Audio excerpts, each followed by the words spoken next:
하나님의 귀한 은혜가 여기 모인 우리 모두에게 함께 하기를 간절히 소망합니다. 옛 속담에 공든 탑이 무너지랴 라는 속담이 있죠. 여러분 많이 들어보셨을 겁니다. 정성스럽게 준비하고 정교하게 쌓아 올린 탑은 무너지지 않기에 우리가 최선을 다하면 그 공든 탑을 온전히 탑을 쌓을 수 있다. 그래서 정성스러운 준비와 철저한 준비, 그래서 그 모든 것들을 하는 게 중요하다라고 하는 것을 이야기하는 것이죠. 그런데 우리는 경험합니다. 공든 탑이 무너지는 순간을 말이죠. 오늘 같이 소년부에서 엄청 영상도 잘 만들고 특송도 열심히 준비했고 정말 최선과 정성을 다해 준비했는데 갑작스럽게 부득이한 사정으로 앞에 계신 분들은 영상도 볼 수 없었던 일이 발생하게 된 거죠. 저도 기도하면서 설교를 준비했는데 앞에 화면이 나오지 않으니까 어떻게 해야 되나라는 생각이 드는 공든탑이 무너지는 순간들, 공든탑이 열심히 하고 노력하고 최선을 다했는데 그 탑이 무너지는 순간들을 경험합니다.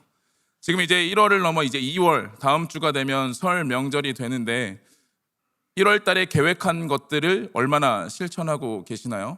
1월 달에 아마 이런 분들 계셨을 거예요. 다이어트를 계획하신 분들 있으시죠?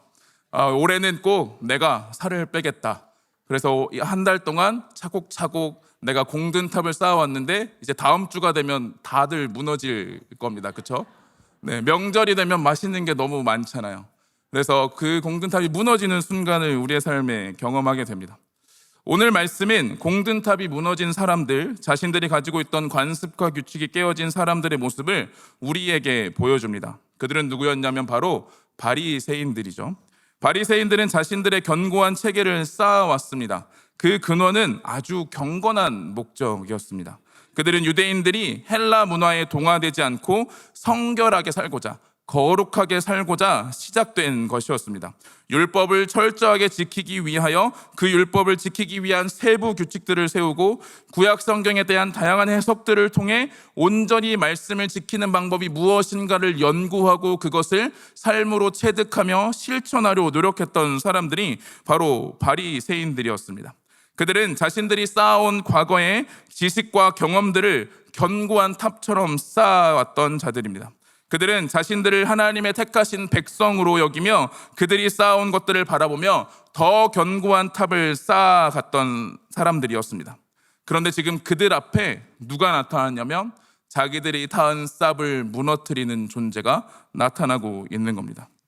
메시아가 나타나서, 메시아라고 이야기하는 그가 나타나서 지금 그들의 탑을 무너뜨리려 하고 있는 모습을 보여주고 있는 것이죠. 그들의 견고한 성, 오랜 시간 동안 쌓아온 그 탑을 무너져 내려는 순간을 지금 그들은 경험하고 있습니다.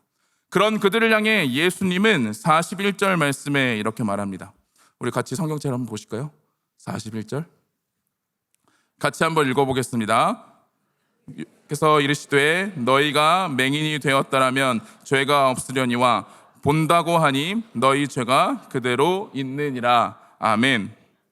그들에게 말씀하십니다. 너희가 차라리 보지 못하는 사람이었다면 괜찮을 텐데 오히려 본다고 하니 너희의 죄가 그대로 있다라고 말씀하시는 것이죠. 예수님은 그들이 알고 있어서, 예수님은 그들이 확신하고 있기 때문에 오히려 그것이 그들을 죄 가운데 머물게 하고 있다라고 말씀하고 계시는 것이죠.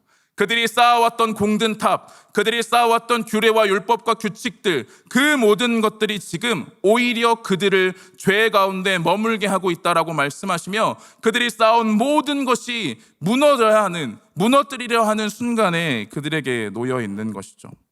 요한복음 9장은 날 때부터 맹인된 자를 고치시는 예수님에 관한 이야기입니다. 그 맹인을 본 제자들이 이렇게 묻습니다. 2절 말씀에 제자들이 물어 이르되 랍비여 이 사람이 맹인으로 난 것이 누구의 죄로 인함이니까 자기이니까 그의 부모니까. 아멘. 제자들이 지나가다가 날 때부터 맹인된 자를 봤습니다.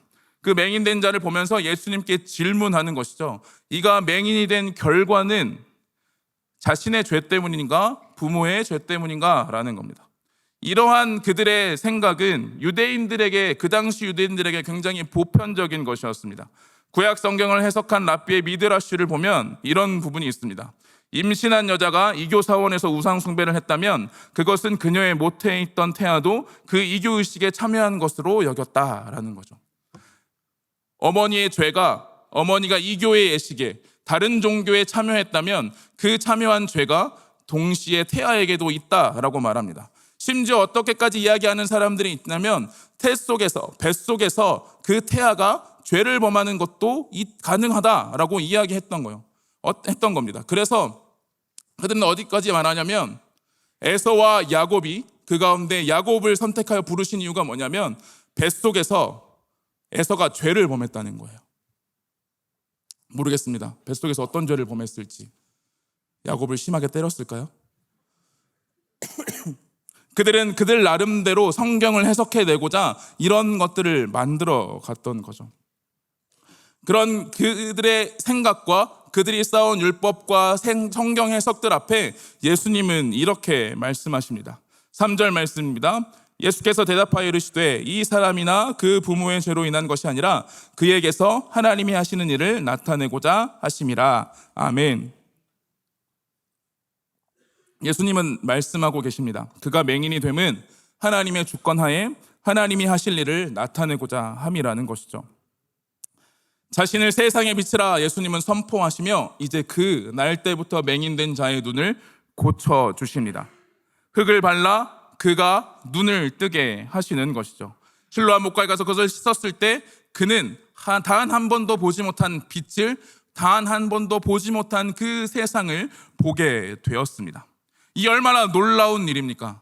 날 때부터 맹인된 자가 지금 볼 수 있게 된 것이죠. 유대인들의 상식과 그들의 가치관대로라면 이것은 불가능한 일입니다. 왜냐하면 죄였기 때문에, 죄로 말미암아 그가 맹인이 된 거기 때문에 그가 눈을 떴다는 건 죄가 돌이켜 그가 의인이 되었다라고 이야기해야 하는데 그의 삶은, 그의 모습은 자신들이 생각할 때 절대 의인이 될 수 없는 바리새인들처럼 율법 안에서 온전히 그 율법을 지키는 자가 되지 못하기에 그가 눈을 뜬 것은 그런 일이 불가능하다라고 생각했던 것이죠. 날 때부터 맹인된 자, 바로 죄인된 자가 눈을 떴다는 것은 불가능하다고 그들은 생각했습니다. 이로 인해 많은 사람들이 놀라게 되고 그래서 그들 안에 저 날 때부터 맹인이 자신이 알던 사람이 아닌 건 아닌가라는 의심까지 하게 됩니다. 9절 말씀 같이 한번 볼까요? 9절 말씀 같이 읽겠습니다. 시작. 어떤 사람은 그 사람이라 하며 어떤 사람은 아니라.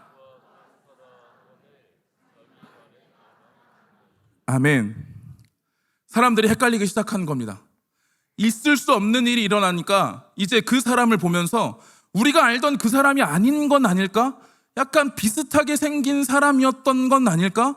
이 사람은 원래 볼 수 있었던 사람이었던 건 아닐까? 이 사건, 맹인이 눈을 뜬 사건을 보면서 그 모습을 보고 그 사건을 보며 위대한 그 예수 그리스도의 능력을 바라보고 믿고 확신하는 게 아니라 이런 일은 일어날 수 없는 일이야. 그러니까 지금 그 맹인이 우리가 알던 맹인이 아니거나 그가 원래부터 맹인이 아니었거나 라고 그들 스스로 이야기하기 시작한 거죠. 날 때부터 맹인된 자가 고침을 받게 되자 사람들은 이제 그를 바리새인들에게 데려갑니다. 바리새인들은 놀랄 수밖에 없었죠. 유대인들보다 더 크게 놀랐을 겁니다. 그런 그들 앞에 이제 이 일어날 수 없는 일 앞에 그들은 자신들이 가진 규례와 규정을 가지고 이 사건을 판단하기 시작합니다.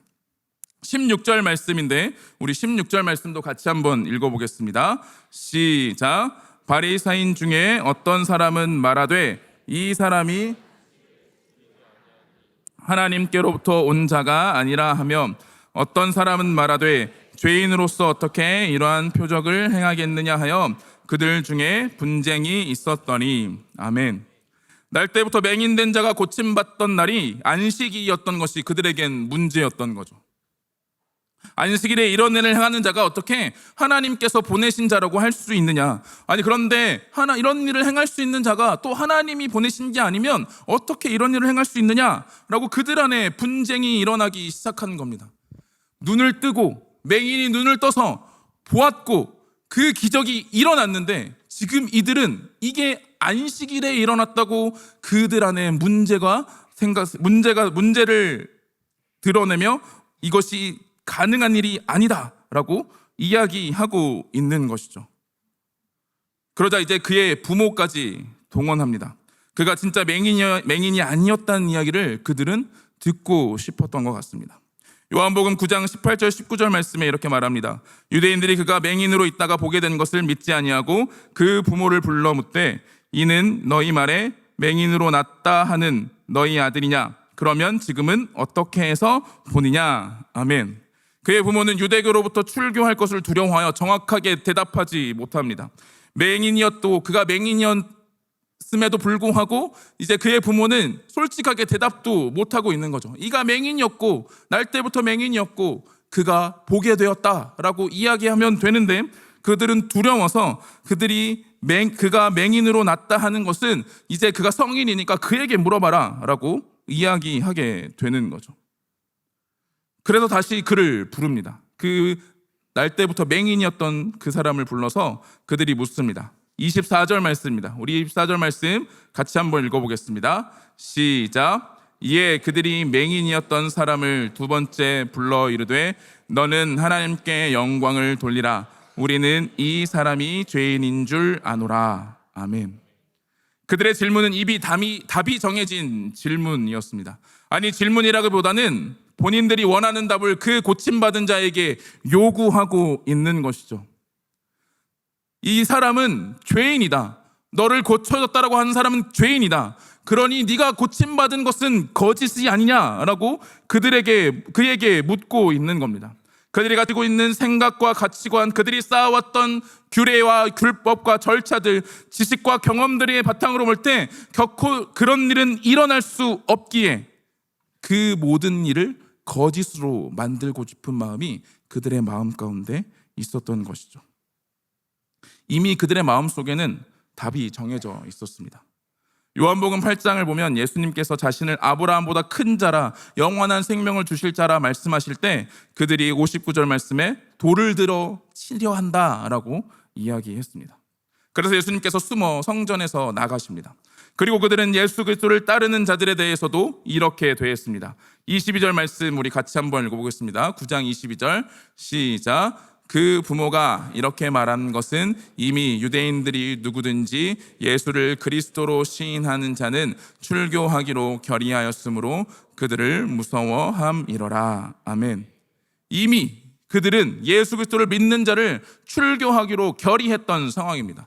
그러니 그가 맹인을 고치는 일, 특별히 날 때부터 맹인된 자를 고치는 일은 불가능한 일이고 일어나서는 안 되는 일이고 없어야 되는 일이었던 것이죠. 그러니까 이것을 무마하고 거짓으로 만들려는 태도가 그들의 모습이었던 겁니다. 그들은 이미 예수님에 대한 답을 정해놓았고 그들의 공든 탑이 무너지지 않도록 진실을 거짓으로 바꾸려 했고 진실을 외면하려 했고 자신의 눈으로 보고도 그것을 자신의 손을 가려 보지 않으려 했던 것입니다. 그래서 그 고침받은 사람도 너무나 답답했던 것 같습니다. 그래서 27절 말씀에 이렇게 말합니다. 대답하되 내가 이미 일렀어도 듣지 아니하고 어찌하여 다시 듣고자 하니까 당신들도 그의 제자가 되려 하나이까. 아멘. 이미 일렀는데 이미 너에게 말했는데 왜 도대체 계속 물어보느냐라고 답답해하는 거죠. 맹인이 너무 답답했던 것 같습니다. 마치 이런 것 같습니다. 제가 평생 이 덩치로 살아오진 않았거든요. 물론 태어날 때 좀 컸습니다. 4.5kg였는데 근데 그 중간에 잠깐 이 등치가 아닌 때가 있었어요. 딱 보니까 의심하는 눈빛인데 그렇죠? 그래서 제가 사진을 준비했는데 여기 안 보이죠? 저 사진 안 보이시죠? 아유. 뒤를 한번 잠깐 보시면 네. 근데 딱 몇몇 분들은 믿는 것 같은데 또 몇몇 분들은 의심하는 것 같아요. 다른 사람 사진 갖고 온 거 아닌가? 아니면 사진을 보정한 게 아닌가? 네, 그만 내려주셔도 될 것 같습니다. 네. 닮은 사람, 이런 사람 사진 갖고 온 거 아닌가? 라고 하는 생각을 가지고 있는 거죠. 그래서 제 부모님을 모셔와서 제 아내도 증인이 될 수 없거든요. 제 아내도 저 시절을 못 봤습니다. 제 부모님을 모셔와서 증인으로 세웠는데 부모님의 말도 이제 아무도 듣지 않고 아무도 믿지 않으면 얼마나 답답하겠어요. 그렇죠? 지금 그 맹인이 저보다 더 심한 답답함을 호소하는 거예요. 나는 날 때부터 못 보던 사람이 맞고, 그래서 예수님이 고쳐주셨고, 그것을 분명히 이야기하고 끊임없이 나는 이 말하고 있는데 왜 당신들은 믿지 않고 확신하지 않고 자꾸 그것을 아니다라고 이야기하고 있느냐라는 거죠. 몇 번을 말해도 사실을 받아들여지지 않는 그 바리새인들을 향해 그가 외쳤던 겁니다. 세상에 날 때부터 맹인된 자를 눈뜨게 하는 일이 또 어디 있었느냐. 그럼에도 불구하고 당신들은 성경의 지식과 경험과 규율을 안다고 하면서 왜 이것을 받아들이지 못하느냐라고 이야기하고 있는 겁니다. 그들은 보았으나 보지 않았습니다. 그들은 눈을 뜨고 있었지만 눈을 감아버렸습니다. 그들은 알고 있었지만 외면해 버렸습니다. 그들은 아는 것조차도 잊어버리려 했습니다. 그들은 그들의 공든탑이 무너지는 것을 방관할 수 없었습니다. 자신들이 세워놓은 그 탑을 지키려고 했습니다. 그래서 예수님이 오셨음에도 그 예수님을 믿지 않으려 했던 것이죠. 그런데 이런 모습이, 이 바리새인들의 모습이 우리의 삶에 나타날 때가 있다라는 것입니다. 정령부에서 매주 리더 훈련을 지금 진행하고 있는데 이번 주에 함께 나누다가 그런 이야기를 했습니다. 하나님의 뜻이 너무 알고 싶어요. 하나님의 뜻을 너무 궁금합니다. 하나님이 나의 인생에 어떤 선택을 원하실까라는 것을 궁금해합니다. 그래서 하나님이 정확하게 귀에 속삭여 주셨으면 좋겠어요. 그럼 너무 좋겠죠. 그런데 그 속삭임의 이야기가 하나님이 정확하게 하나님의 뜻을 보여주셨을 때 내가 생각하고 내가 계획하고 내가 준비하고 내가 판단했던 것과 다르면 우리는 어떻게 반응할까라고 하는 질문과 이야기와 나눔들이 있었습니다. 우리는 하나님의 일하심, 하나님의 뜻하심을 바라고 소망하고 기대한다 말합니다. 그런데 정작 하나님이 일하시는 그것을 보며 내가 지금까지 살아온 인생의 모든 것을 외면하고 그것이 무너진다 하여도 그것이 하나님의 일이라고 한다면 우리는 그것을 쫓아갈 수 있을까요? 아니면 내가 쌓아온 그 공든탑이 무너지지 않기 위하여 이것은 하나님의 뜻이 아닐 거야. 내가 생각하는 하나님은 그렇게 말씀하실 분이 아니야. 내가 생각하는 하나님은 그런 일을 하실 분이 아니야 라고 말하면서 우리가 바리새인들처럼 눈을 감아버리고 외면하려 하고 모른 척 하려 할 때가 있는 것은 아닌가라는 것이죠. 바리새인들은 자신들을 모세의 제자라고 말합니다. 그들은 예수님이 그리스도일 수 없다 말하며 그의 제자, 그의 죄를 따를 수 없다 이야기하면서 자신들은 모세를 따르는 모세의 제자라고 말합니다. 그런데 실상 그들을 향해 예수님은 이렇게 말씀하십니다. 요한복음 5장 44절 47절 말씀인데 제가 읽어드리겠습니다. 너희가 서로 영광을 취하고 유일하신 하나님께로부터 오는 영광은 구하지 아니하니 어찌 나를 믿을 수 있느냐. 내가 너희를 아버지께 고발할까 생각하지 말라. 너희를 고발하는 이가 있으니 곧 너희가 바라는 자 모세니라. 모세를 믿었더라면 또 나를 믿었으니 이는 그가 내게 대하여 기록하였음이라. 그러나 그의 글도 믿지 아니하거든 어찌 내 말을 믿겠느냐 하시니라. 아멘. 그들이 모세를 제대로 알았다면, 그들의 근거가 모세의 글이었다면, 진정 그 글을 믿었다면 예수님을 온전히 받아들일 수밖에 없는데 그들은 그들이 쌓아온 탑, 그들이 옳다 하는 것, 그들이 생각했던 모세의 율법과 규례를 쌓아와 예수 그리스도가 오실 때 그것이 무너질 것이 두려워 예수님을 외면하고 예수님을 버리려 하기에 모세가 오히려 그들을 고발할 것이다라고 예수님은 이야기하고 계시는 것이죠. 우리는 어떻습니까? 우리는 지금 예수 그리스도 앞에서 우리의 탑을 쌓고 있지는 않습니까? 예수님이 지금, 하나님이 지금 우리의 삶 가운데 일하고 계시는데 내가 지금까지 준비해왔던 것, 내가 가지고 있는 생각과 가치와 판단이 그것과 다르다고 하여 우리는 그것을 외면해버리고 우리는 그것에 눈 감아버리고 우리는 그것을 거부해버리려 하고 있지는 않느냐라는 것입니다. 하나님이 일하고 계시는데 우리의 삶에 하나님이 역사하고 계시는데 그 역사가 내 생각과 내 가치관과 내 뜻과 다르다 하여 우리가 그것을 외면하려 하고 있는 것은 아니냐라는 것이죠.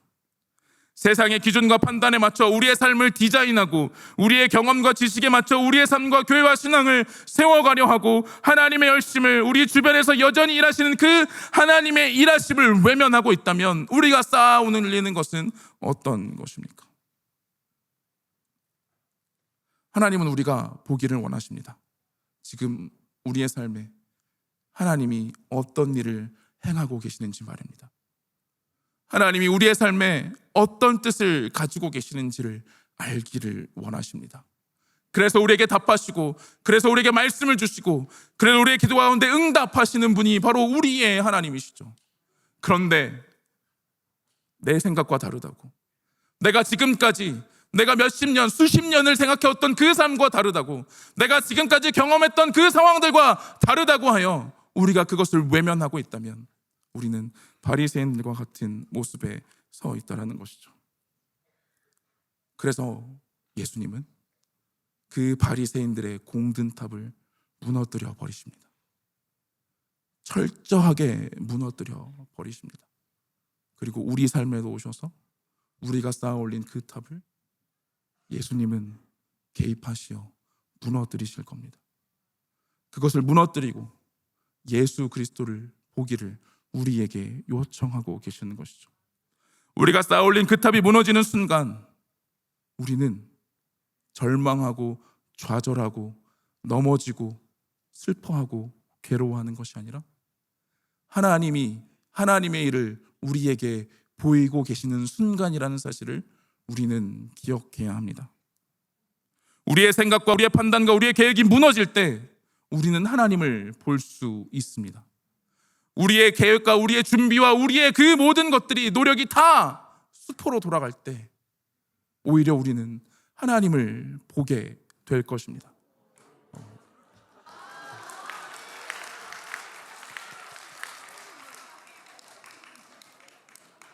그렇죠?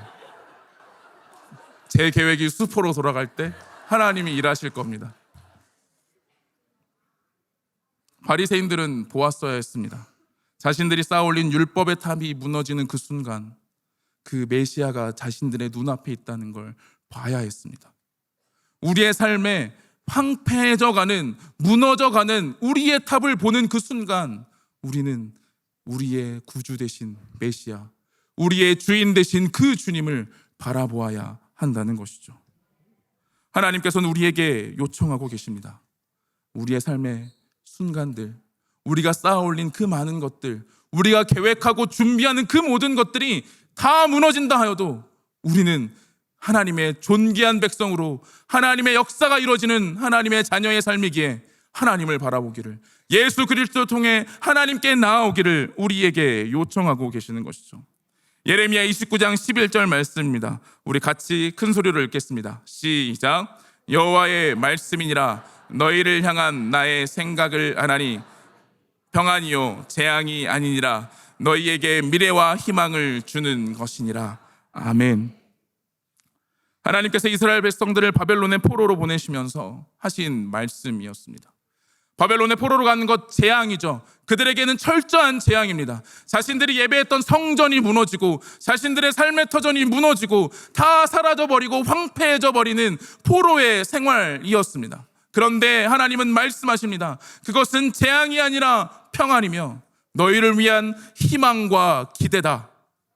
하나님은 우리에게 말씀하십니다. 우리가 지금까지 준비했던 것이 무너지고 있다면 그것은 재앙이 아니라 하나님의 평안이 임하는 순간이라는 사실을, 우리의 계획이 철저히 하나님 앞에 낮아지고 있다면 그것은 절망이 아니라 하나님께서 주시는 소망의 순간이라는 사실을, 우리가 살아가는 삶 속에 우리가 준비했던 그 많은 것들이 사라져 버린다 하여도 우리의 인생은 하나님이 붙잡은 인생이라는 사실을 기대해야 하는 순간이라는 것을 우리에게 말씀으로 가르쳐주고 계시는 겁니다. 사랑하는 동광의 성도 여러분, 하나님은 하나님을 보기를, 하나님의 역사를 우리가 보기를 간절히 원하고 계십니다. 지금 이 순간도 하나님은 우리에게 말씀하고 계십니다. 내가 너의 인생을, 너의 공동체를, 우리의 공동체와 이 교회와 이 나라를 위하여 이 일을 행하고 있음을 바라보라고. 하나님이 주인이시라고, 하나님이 통치자 되신다고. 그래서 그 메시아를 바라보며 하나님께 나아오라고. 우리가 쌓아 올린 탑은 그 앞에 다 무너진다 하여도 하나님이 하시면, 하나님이 이루시면, 하나님이 역사하시면 그것이 존귀한 하나님 백성의 삶에 드러나는 모습이라는 사실을 우리에게 가르쳐 줍니다. 올 한해 2024년 소년부의 주제가 하나님 백성으로 살아내기 맞나요? 하나님의 백성으로 살아내기라고 합니다. 우리 다음 세대 자녀들이 어떻게 살아갈까요? 세상이 이야기하는, 세상이 말하는, 세상이 한 기준으로 이들의 삶을 쌓아간다면 어느 순간 하나님은 그것을 무너뜨려 버리실 겁니다. 그리고 하나님의 일하심을 보기를 원하실 겁니다. 지금 이 순간부터, 지금 이 자리에서부터 이제 세상의 공든탑, 우리가 쌓아 올리는 공든탑이 아니라 하나님의 일하심을 바라보는 다음 세대가 우리 교회 안에서 자라나야 할 줄 믿습니다. 그래서 하나님은 말씀하시죠. 높이 쌓아 올린 탑이 아니라 성곽 없는 성읍이 우리를 위하여 되실 것이라 말씀하셨던 겁니다. 눈에 보이는 위대한 탑을, 위대한 성을 쌓는 자들이 아니라 하나님이 주인이시며 하나님이 통치자시며 하나님이 모든 것이라고 고백하는 자들을 통해 그 우리가 제안하는 성곽 너머로 역사하시는 그 하나님의 능력을 바라보라고 우리에게 권면하고 있는 것입니다. 우리가 함께 이 시간 기도하며 나아갈 때 우리가 그것을 기도하기를 원합니다. 하나님, 내가 올린, 내가 쌓아오는, 내가 지금까지 쌓아가는 그 공든 탑들이 주님의 말씀 앞에 무너지게 하여 주시옵소서. 그래서 오직 우리의 인생이, 우리 자녀들의 인생이, 이 세상이 하나님의 영광만이 드러나는, 하나님만이 나타나는, 하나님이 주인 되심이 나타나는 존귀한 자의 모습이 되게 하여 주시옵소서라고 우리 이 시간 함께 찬양하며 기도하며 나아가도록 하겠습니다.